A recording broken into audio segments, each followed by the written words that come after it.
The world is not ruled by the kind. It is ruled by the precise. It belongs to those who can stand in the middle of collapse and feel nothing except clarity.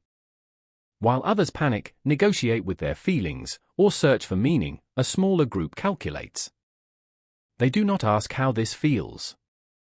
They ask what this allows. This is not a metaphor. This is not motivation. This is architecture. Most people are raised to believe emotion is proof of humanity. That feeling deeply makes them real, moral, alive. That belief is the first trap. Because the moment you feel strongly, you surrender control. Emotion is not depth. Emotion is exposure. The world is hostile by default. Not evil. Not cruel. Hostile. It rewards accuracy, not intention. It advances those who adapt, not those who hope. And it quietly removes anyone who confuses feeling with truth. You were not taught this. You were taught to react, to express, to share, to process. You were taught that your instincts are trustworthy and your emotions are guides. They are not. They are liabilities left over from a different era. This is where the fracture begins. Because if emotion is your compass, then anyone who can provoke it can steer you. If fear decides your timing, you will always move late. If desire sets your direction, you will chase what retreats. If guilt shapes your choices, you will build other people's lives at the cost of your own. This is not philosophy. This is mechanics. Centuries ago, one man wrote what amounts to an instruction manual for navigating power in a world that does not care about your intentions. He was not interested in virtue as morality. He was interested in capacity, precision, strategic ability under pressure. Machiavelli did not write to comfort you. He wrote to prepare you. He understood something that modern culture works very hard to sedate. The person least governed by emotion holds the advantage. Always. Not because they are smarter, but because they are unreadable. Predictability is weakness. Emotion creates patterns. Patterns can be exploited. If someone can make you angry, they can rush you. If they can make you afraid, they can freeze you. If they can make you hopeful, they can stall you. If they can make you feel guilty, they can own you. Most people are open systems. Everything leaks. Their tone changes. Their posture collapses. Their decisions wobble. They believe they are choosing freely while reacting automatically. You can see it everywhere. Watch how quickly people give themselves away. A raised voice. A defensive explanation. An urgent message. A need to be understood. Each one is a tell. Each one is a handle. And the world pulls handles. This is why civilized society insists you stay emotional. Because emotional people are manageable. They can be distracted, pacified, directed, sold to, appealed to. They trade long-term position for short-term relief and call it being human. But there is another way to exist. A colder way. If you sever the link between what happens and how you respond, something unusual occurs. The noise drops out. The urgency evaporates. You stop bleeding information into the environment. You become difficult to read. Difficult to rush. Difficult to control. You become operational. This state is not numbness. It is separation. The separation between stimulus and command. Between impulse and action. Between the world's chaos and your internal order. It is the moment you stop living inside events and start standing above them. Most people never experience this. They live at a constant fever, up, down, elated, crushed, anxious, hopeful, disappointed. They call it life. It is not. It is turbulence. They are debris in motion. But every storm has a center. The eye is silent, stable, still. From there, everything can be seen. Everything can be timed. Everything can be used. That is the position you are being moved toward. Understand this clearly. This path is not designed to make you feel better. It will not soothe you. It will not validate your pain. It will not tell you that you are enough just as you are. It will remove what makes you predictable. That is the cost. And it is not for everyone. Most people want relief, not control. They want reassurance, not responsibility. They want their emotions affirmed, not amputated. They want to be told they are victims of circumstance rather than accomplices to their own weakness. This will not do that. This is not self-help. This is self-override. You are fighting something older than culture and louder than logic. Your own biology. Your nervous system evolved to keep you alive in a small group, reacting to immediate threats. Fear. Shame. The need for approval. These were survival tools. They are now obsolete software. That same fear that once kept you from predators now keeps you from decisive action. The same desire for belonging that once ensured protection now chains you to mediocrity. The same emotional surges that once sharpened reflexes now shut down strategic thinking. When emotion spikes, analysis drops. This is not opinion. It is circuitry. Under emotional load, the part of you responsible for planning, foresight, and restraint goes dark. You revert. You react. You simplify. You become easy.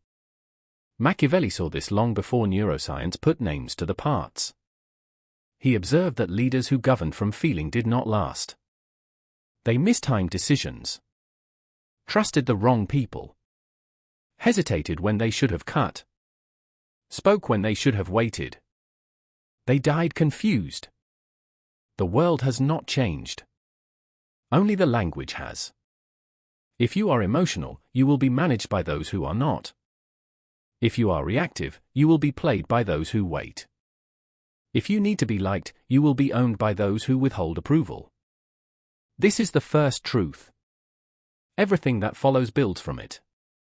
From this point forward, you will be asked to abandon certain comforts. The comfort of expression, the comfort of sympathy, the comfort of being understood. In exchange, you will gain something far rarer.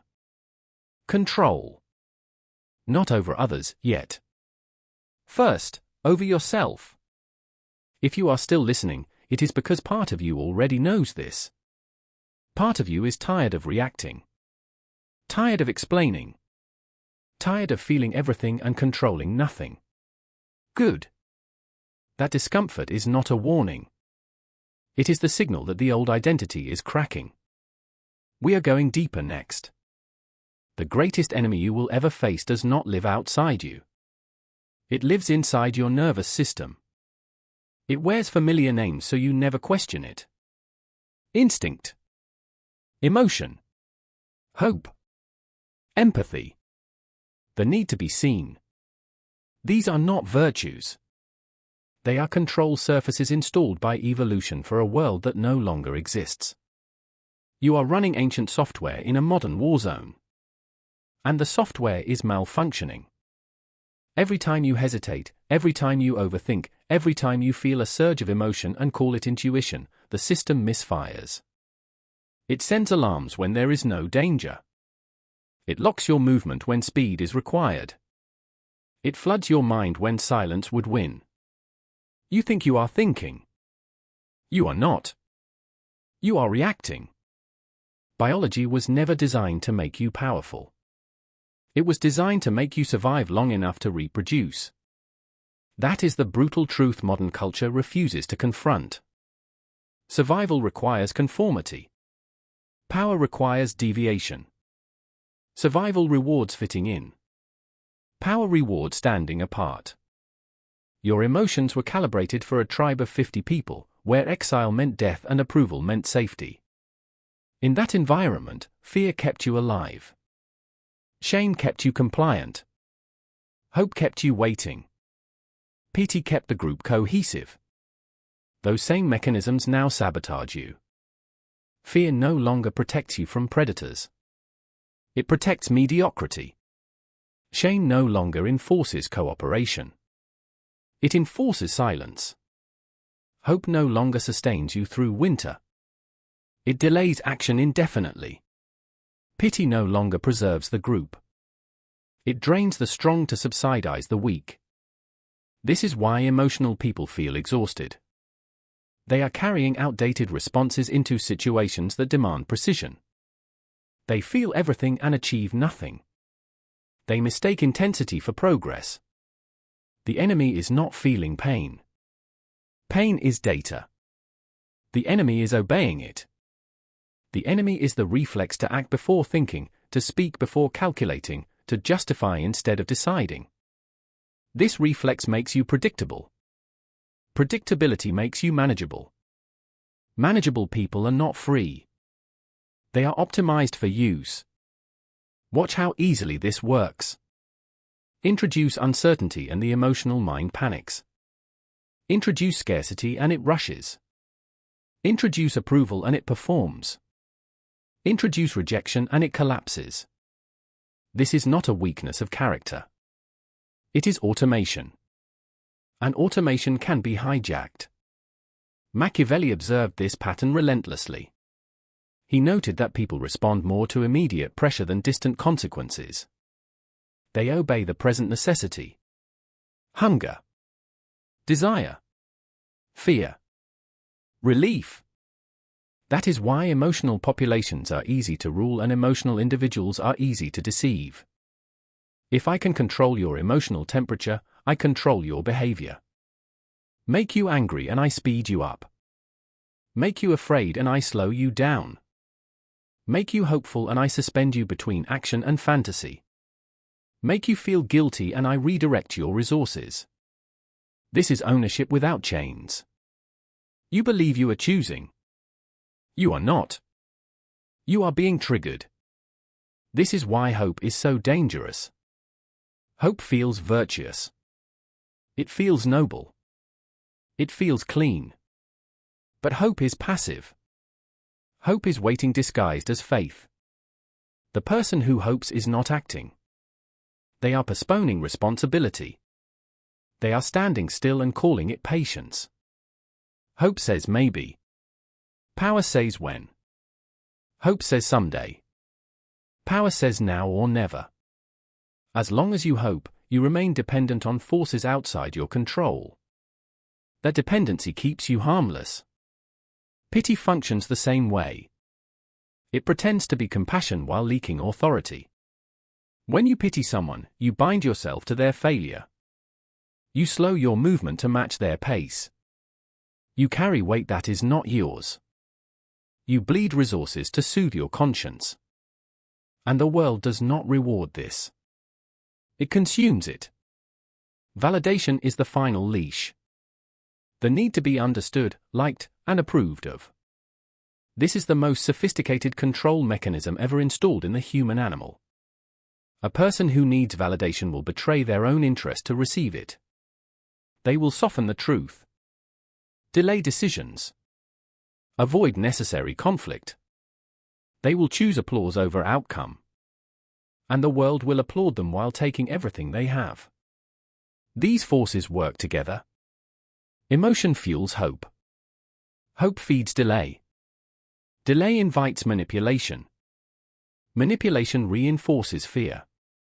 Fear deepens emotional dependence. It is a closed loop. Most people never exit it. They call it personality.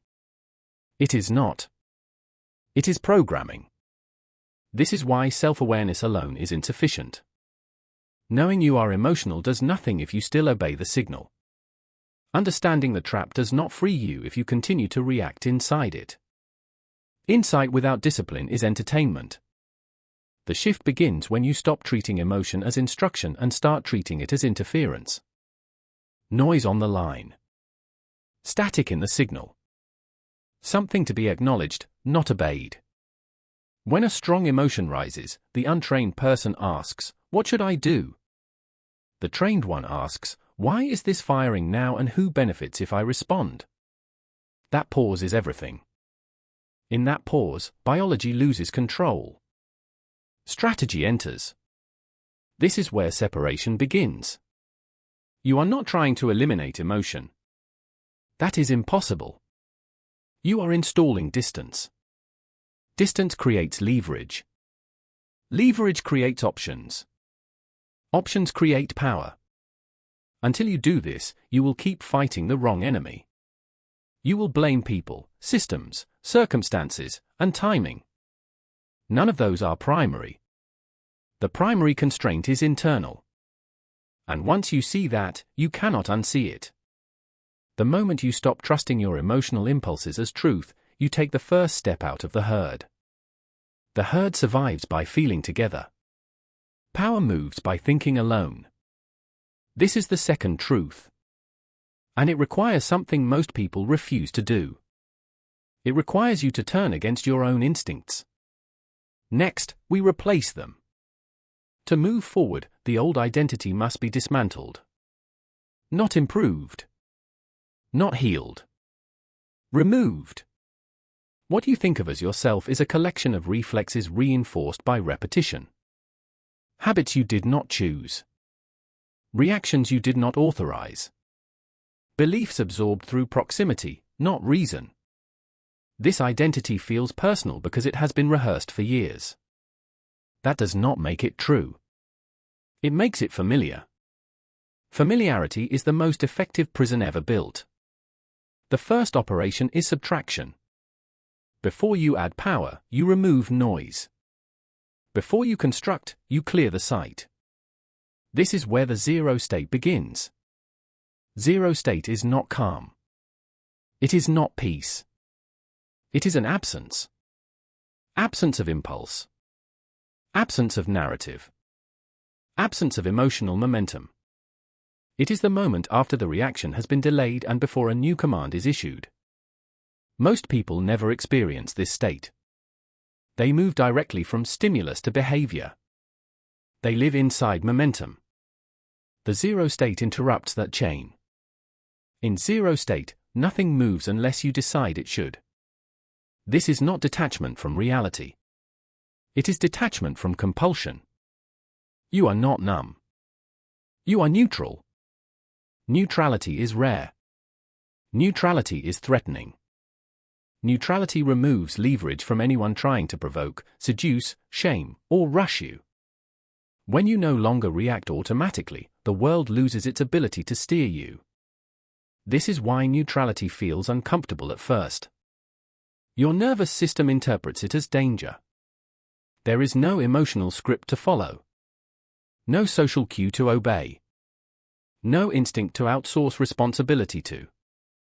That discomfort is not a warning. It is withdrawal. You are detoxing from yourself. From this state, new identities become possible. Not personalities. Roles. Tools. The first is the surgeon. The surgeon does not hate. Hatred clouds precision. The surgeon cuts because the cut is required. No apology. No drama. When something is diseased, it is removed. People. Habits. Environments. Patterns of thought. If it weakens the system, it is excised. The surgeon understands that preservation is not kindness. Preservation is decay. The second identity is the architect. The architect does not react to events. The architect designs conditions. Where others respond to pressure, the architect rearranges structure so pressure works in their favor. They think in systems, not moments. In leverage, not effort. In sequences, not impulses. The architect knows that power is rarely loud. It is embedded. It is hidden in timing, access, and positioning. The architect does not announce intent. They let outcomes speak. The third identity is the fox. The fox survives not through strength, but through perception. The fox sees angles others miss. Social currents. Power vacuums. Unspoken rules. The fox understands masks. Not as deception, but as adaptation. The fox knows that authenticity is a luxury. Effectiveness is mandatory.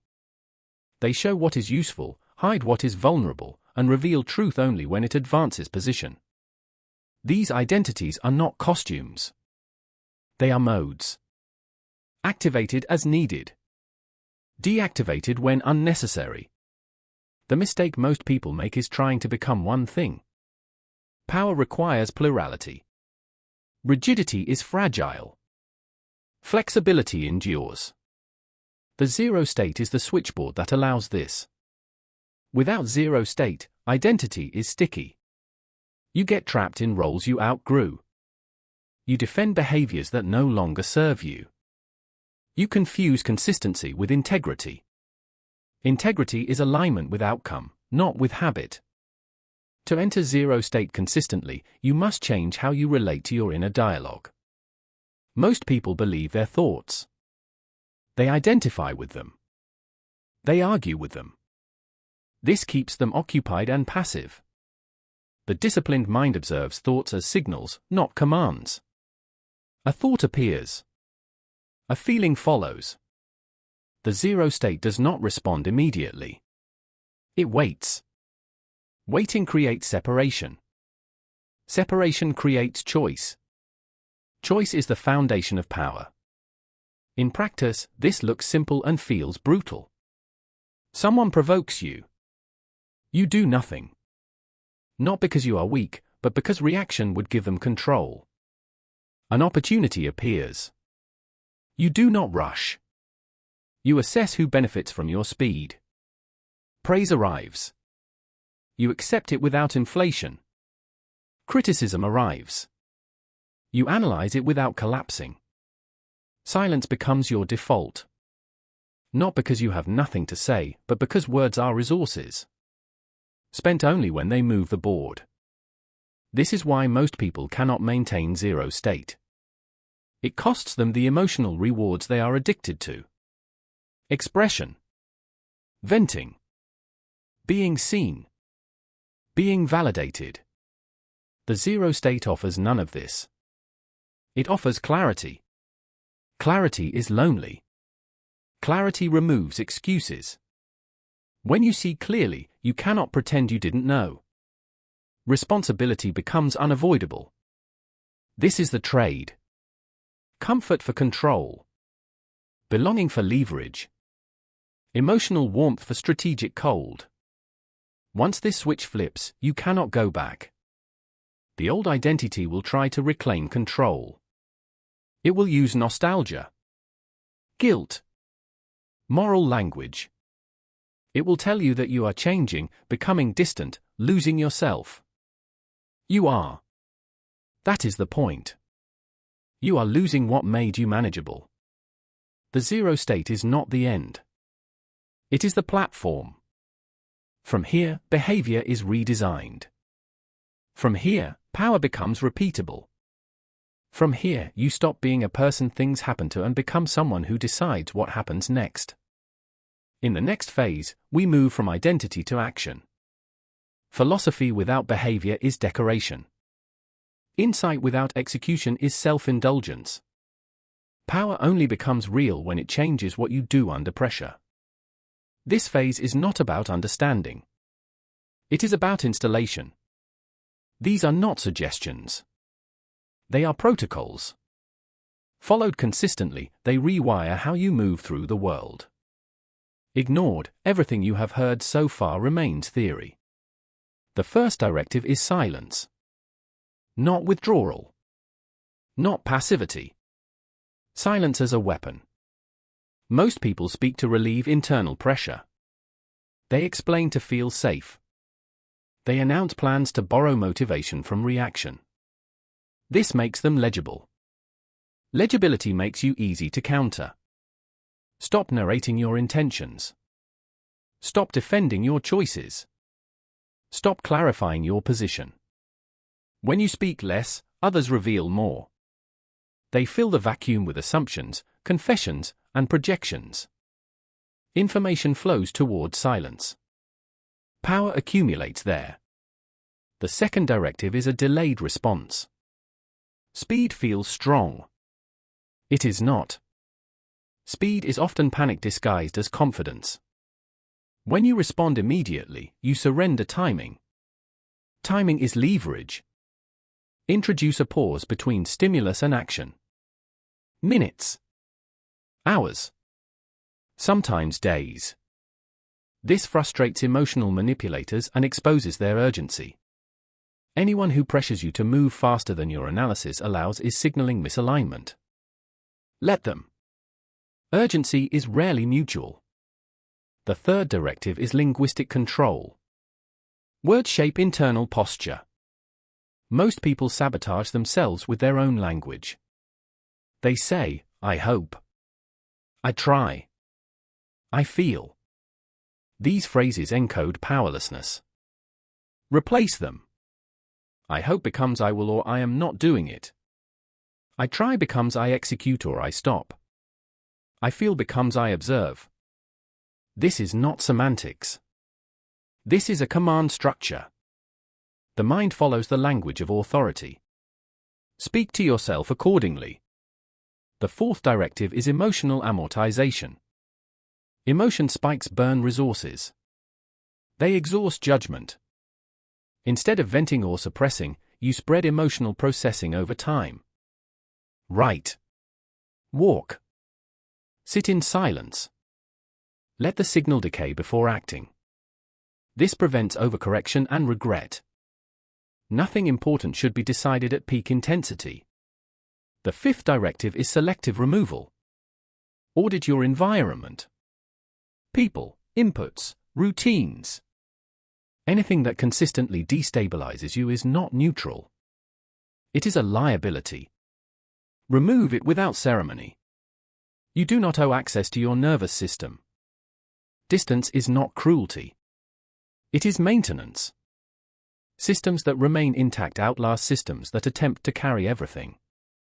The sixth directive is asymmetric engagement. Do not meet people where they want to fight. Meet them where they are weak. If someone attacks emotionally, respond structurally. If they seek validation, withhold it. If they provoke, remain still. The goal is not victory in the moment. It is position over time. You win by forcing others to operate outside their strengths. The seventh directive is solitude training. Not isolation. Solitude. Time without stimulation. No input. No noise. No audience. This is where zero state stabilizes. Most people avoid this because silence amplifies unresolved impulses. That is precisely why it is necessary. You cannot govern what you refuse to face. These directives will feel unnatural. That is evidence they are working. You are uninstalling reflex and installing process. Over time, these behaviors compound. You become harder to read. Harder to rush. Harder to manipulate. People begin to adjust around you. They speak carefully. They test less. They reveal more. Not because you demand it, but because your presence alters the field. This is how power actually manifests. Quietly. Incrementally. Without performance. There will be consequences. You will be called cold. Calculated. Distant. Let them talk. Labels are how people domesticate what they cannot control. You are not here to be understood. You are here to be effective. The final instruction is the hardest. Act without emotional confirmation. Do not wait to feel ready. Do not wait to feel confident. Feeling follows movement, not the reverse. Decide. Move. Adjust. This is how agency is built. One controlled action at a time. In the next phase, we examine how these behaviors interact with others and reshape power dynamics. Power does not operate on intention. It operates on perception. What people believe about you determines how they treat you long before they know what you want. Most lose before the exchange begins because they broadcast too much. Need. Fear. Approval seeking. Moral signaling. These are read instantly. The world does not respond to who you are. It responds to what you project under pressure. The first dynamic to understand is fear versus affection. People are taught to seek admiration, to be liked, to be seen as good. This is a strategic error. Affection is conditional and volatile. It dissolves the moment expectations shift. Fear is stable. Fear does not require agreement. It requires only uncertainty and consequence. This does not mean terror. It means weight. Presence. The sense that crossing you has a cost. Those who rely on affection must continuously perform. Those who command fear only need to remain consistent. Machiavelli understood this with brutal clarity. Love is alone. Fear is collateral. The second dynamic is pity. Pity masquerades as virtue, but in power relations it is corrosive. When you accept pity, you signal weakness. When you give it, you leak authority. Pity collapses hierarchy. It blurs roles. It invites dependency. Once dependency forms, resentment follows. This is why systems built on pity rot from within. They reward fragility and punish strength. Strategic actors do not traffic in pity. They trade in respect. Respect is earned through boundaries and consequence, not emotional display. The third dynamic is cruelty well used. This phrase is misunderstood because it is rarely explained. Cruelty is not sadism. It is decisiveness without emotional anesthesia. It is the willingness to act when action will cause discomfort, friction, or loss of approval. Necessary cuts made once and cleanly prevent prolonged suffering. Delayed decisions multiply damage.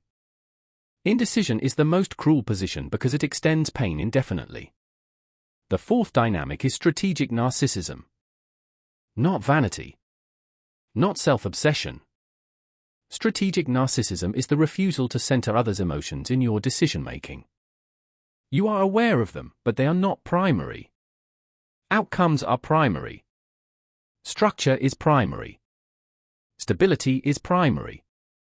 When you make others' feelings the axis of your choices, you become governable by them. The fifth dynamic is dominance without display.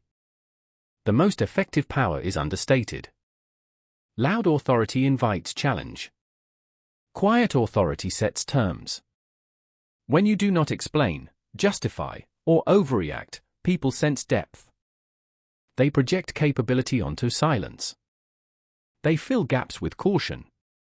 This is why minimalism in expression increases perceived power. Less information creates more interpretation. The sixth dynamic is misalignment exposure. Emotional manipulators rely on harmony. They push until resistance appears. When you remain calm and unmoved, their tactics fail. They escalate. That escalation exposes them. Let it. Do not interrupt. Do not correct. Observation is often more damaging than confrontation. Once someone reveals their desperation, their leverage collapses.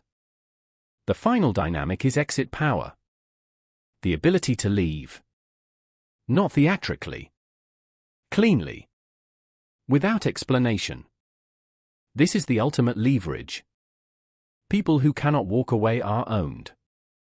People who can are negotiated with. Build your life so departure is always an option. Financially. Socially. Psychologically. Exit power turns every interaction into a choice instead of a trap. These dynamics are not taught because they're destabilizing. They strip away comforting myths about fairness, kindness, and mutual understanding. They reveal the mechanics underneath. Once seen, you cannot participate naively again. You start to notice who needs you to stay emotional, confused, reactive. And you see why. In the next phase, we move into masks and misdirection. How to operate in hostile social environments without exposing intent. Power is not only what you do, it is what others perceive you to do. Visibility is a weapon. Exposure is vulnerability. The most effective operatives understand this instinctively. They project warmth while hiding intent, presence while concealing calculation, engagement while maintaining distance. Masks are not lies. They are camouflaged. They protect the operative from unnecessary friction and make deception a tool rather than a liability. The first principle of misdirection is consistency. People remember patterns.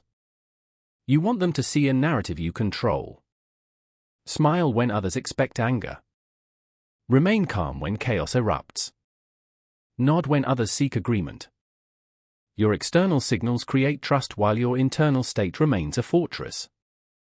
The second principle is selective revelation. Information is currency.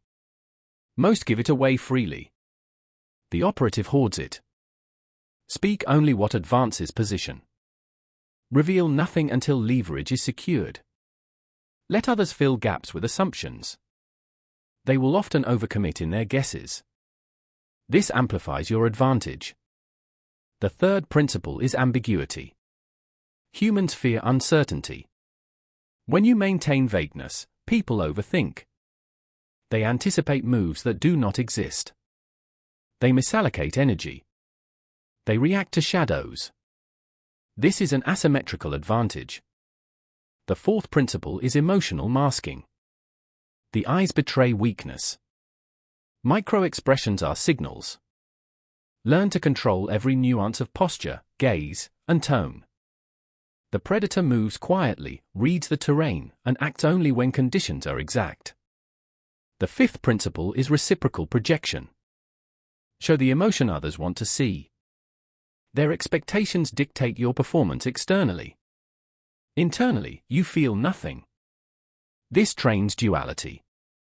Duality creates immunity. The sixth principle is patience. Most cannot endure uncertainty. The operative thrives in it. Waiting becomes a strategy. Timing becomes leverage. A delayed reaction is often more devastating than immediate action.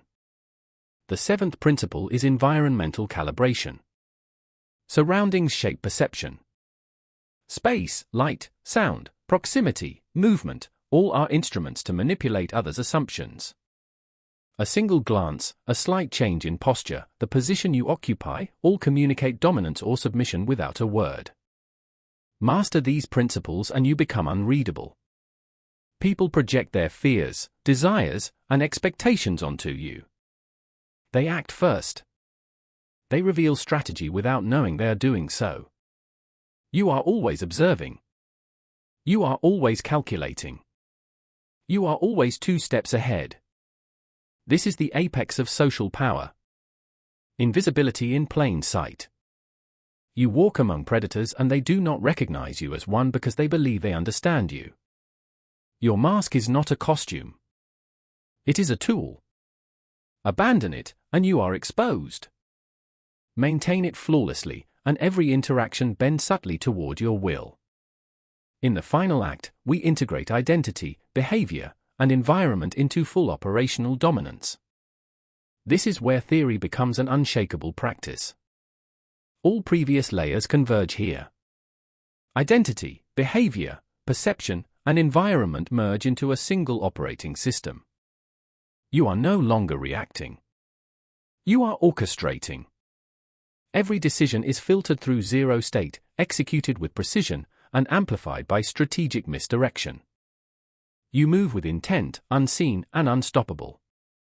The first principle of operational dominance is total detachment. Nothing surprises you. Nothing offends you. Nothing excites you unnecessarily. The storms of life strike, and you observe, calculate, act. Chaos becomes information. Fear becomes radar. Desire becomes fuel. The second principle is leverage maximization. Every interaction is a vector. Every asset, tangible or intangible, is a tool. People, time, money, influence, they all bend to your calculation. You do not hoard, you deploy strategically. The third principle is outcome control. You anticipate consequences, plan contingencies, and neutralize variables before they manifest. Mistakes are rare. Failure is data. Emotional overreaction is eliminated. The fourth principle is selective visibility. Appear where it serves, vanish where it does not. Let results speak, not announcements. Let others fill gaps with assumptions and fear. This creates momentum without exposure. The fifth principle is relentless iteration. Power is never static. Systems degrade, opportunities shift, threats evolve. You adjust continuously. Each action feeds the next.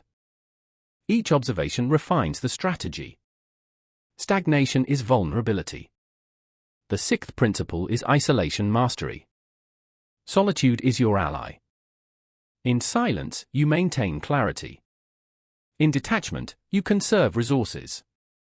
In observation, you read the currents before others see them.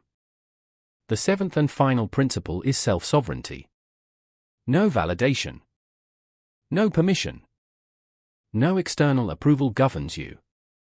Your mind, body, and will operate as one. You are the architect of reality.